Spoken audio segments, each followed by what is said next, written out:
മരണം വരെ ഞങ്ങളുടെ നേതാവ് കെ സി വേണുഗോപാൽ. ആലപ്പുഴയിൽ ഇത്തരം പരിപാടികളൊന്നും നടക്കത്തില്ല.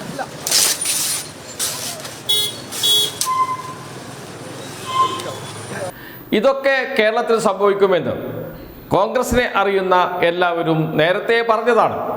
പക്ഷേ ജനങ്ങൾ അതേ കോൺഗ്രസിനെ തന്നെ വൻ ഭൂരിപക്ഷത്തിന് വിജയിപ്പിച്ചു. വികസന പ്രവർത്തനങ്ങൾക്ക് എതിര് നിന്നവർക്ക് ഇങ്ങനെ ജനങ്ങൾ വോട്ട് ചെയ്യുന്നത് ആദ്യമായിട്ടാണ് നാം കാണുന്നത്. വയനാട് മാത്രം ഉദാഹരണമെടുത്താൽ മതി. വയനാട് പുനരധിവാസം മാറ്റിവെക്കൂ. വയനാട്ടിലെ ജനങ്ങളുടെ എക്കാലത്തെയും ആവശ്യമാണ് തുരങ്കപാത എന്നത്. ചുരത്തിൽ കുടുങ്ങിപ്പോയി, ആംബുലൻസ് കുടുങ്ങിപ്പോയി, ഒരു അപകടത്തിൽപ്പെട്ട് എത്ര പേരാണ് മരിക്കുന്നത്. ചുരം കയറി വരിക എന്നത് വലിയ കഷ്ടമായി മാറിയിട്ടുണ്ട് ഇന്നത്തെ കാലത്ത്. അതിനൊരു പരിഹാരം തുരങ്കപാത. ആ പാത നിർമ്മിക്കാൻ അനുവദിക്കില്ല എന്ന് പറഞ്ഞ പ്രതിപക്ഷ നേതാവ് വി ഡി സതീശൻ, അദ്ദേഹത്തിൻ്റെ പാർട്ടി കോൺഗ്രസ്, വയനാട്ടിൽ 3 സീറ്റ്, ആകെയുള്ള 3 സീറ്റും നൽകി കോൺഗ്രസിന് UDF-ന്. ഒരു സീറ്റ് കഴിഞ്ഞ തവണ LDF-നുണ്ടായിരുന്നു, OR കേളു എന്ന മന്ത്രിയുടെ സീറ്റ്, അതും നഷ്ടപ്പെട്ടു. മന്ത്രി തന്നെ തോക്കുന്ന അവസ്ഥ വന്നു.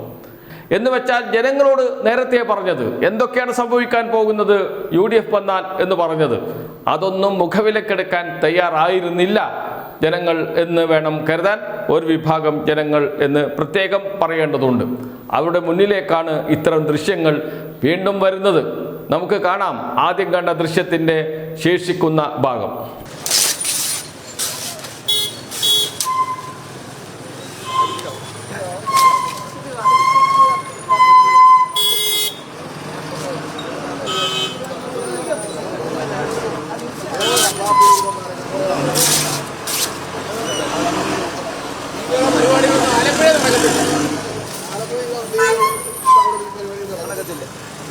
കെ സി വേണുഗോപാൽ ഞങ്ങളുടെ നേതാവാണ്. കെ സി വേണുഗോപാൽ ഞങ്ങളുടെ നേതാവാണ്. മരണം വരെ ഞങ്ങളുടെ നേതാവ് കെ സി വേണുഗോപാൽ. ആലപ്പുഴയിൽ ഇത്തരം പരിപാടികളൊന്നും നടക്കത്തില്ല. ആലപ്പുഴയിലാണ് ഈ സംഭവം നടന്നത്. ആലപ്പുഴ എന്ന് വെച്ചാൽ കെ സി വേണുഗോപാലിൻ്റെ തട്ടകം കൂടിയാണ്. അവിടെ കെ സി വേണുഗോപാലിനെതിരെ ഒരു പോസ്റ്റർ, ഫ്ലക്സ് ബോർഡ് വരുന്നു. അത് കണ്ട് സഹിച്ചില്ല കെ സി വേണുഗോപാലിനെ അനുകൂലിക്കുന്നവർ. അവർ ഓടി വരികയും ഫ്ലക്സ് വലിച്ചു കീറി കളയുകയും ചെയ്തു. ആരാണ് ഫ്ലക്സ് വെച്ചത്? വി ഡി സതീശനെ അനുകൂലിക്കുന്നവർ. എന്ന് വെച്ചാൽ വി ഡി സതീശനെ അനുകൂലിക്കുന്നവരും കെ സി വേണുഗോപാലിനെ അനുകൂലിക്കുന്നവരും തെരുവിൽ ഏറ്റുമുട്ടാൻ തുടങ്ങിയിരിക്കുന്നു എന്നർത്ഥം. ഇപ്പോൾ ഫ്ലക്സ് ബോർഡിൻ്റെ രൂപത്തിലാണ് പ്രത്യക്ഷപ്പെടുന്നത്. പല ഭാഗത്തും കെ സി വേണുഗോപാലിനെ അനുകൂലിച്ച് ഫ്ലക്സ് ബോർഡ് വരും, അതിനടുത്ത് തന്നെ വി ഡി സതീശനെ അനുകൂലിച്ച് ഫ്ലക്സ് ബോർഡ് വരും. ഫ്ലക്സ് കമ്പനിക്കാർക്ക് വലിയ ആഹ്ലാദമാണ്. കാരണം ഇങ്ങനെ മത്സരിച്ച് 3 പേരുടെ അനുയായികളും ബോർഡ് വെക്കാൻ തുടങ്ങിയാൽ അവർക്ക് നല്ല കാശ് കിട്ടും. അതുകൊണ്ട് അവർ ആഹ്ലാദത്തിലാണ്.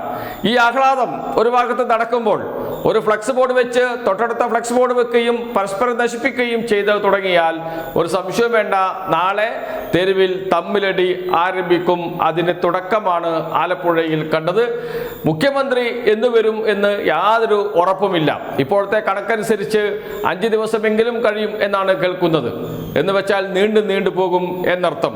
അതിനു മുമ്പ് തെരുവ് ചോരക്കളമാകുമോ എന്ന സംശയമാണ് എല്ലാവരും ഉയർത്തുന്നത്.